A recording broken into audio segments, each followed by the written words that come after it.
भाई हम तो चाचा के बेटे बानी, अपन भाई जैसन बानी, हमरा के एक बार माफ कर दे, हमरा के मत मार। तोरा के साला कितना बार समझैनी कि तू हमरा बीच में मत आओ, लेकिन तू साला हमरा बात ना मान ली।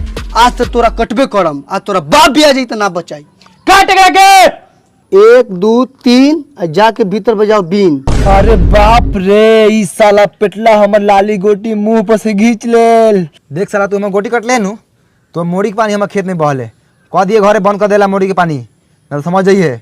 चल चलो दोस्त। हाँ दुआल बा दोस्त, काटा साला के है दुआल बा, काटा यहाँ से दू से। रुका दोस्त, दू से ओकरो कटता आ दू से तोरो कटता। ई लाली गोटी बा, ई हमर कांच गोटी बा, आ एने पीछे से छेदिया के बेटा बा, आ एने हमर दोस्त के सवाल बा। तो हम काटम अपना दोस्त के। चला दोस्त गाड़ ले बाबा।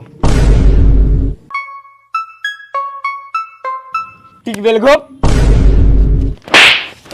साला चुप। दूसरा पिंडो के मरले काहे रे तू? रे साला तू हंसत काहे बारे? खेल साला चुपचाप। साला कोनो घर में आदमी मर जती है, साला तू हंसबे। एमे कौन मरले? आदमी मरले एमे। ला दोस्त खेला, अब तोहर दान बा। लबा काती के दोस्त मत कहिया, मुंह धोले रहला गान काटत रहला। देख हम कैसे 2 छक्का 4 मंगाओ तनी। 1 छक्का से निकली, 1 छक्का से हिया, 1 2 3 4 आ दोस्त तोहर फाट जाई गार।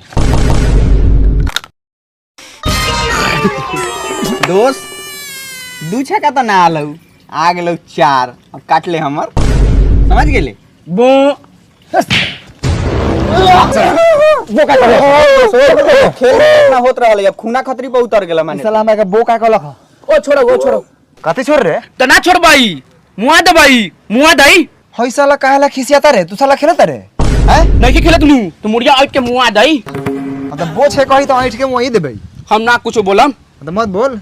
जाए तो दोस्त, तू बहुत खिसियाला। मर्दई ऊपर वाला के हाथ में बा, हमनी के हाथ में थोड़ी है बा कि तोर छाका आई कि ना आई। बैठा इधर रे छेदिया के बेटा खेल। 2 अलौ ए भैयो, मरने में तो चोट लगलो होगा।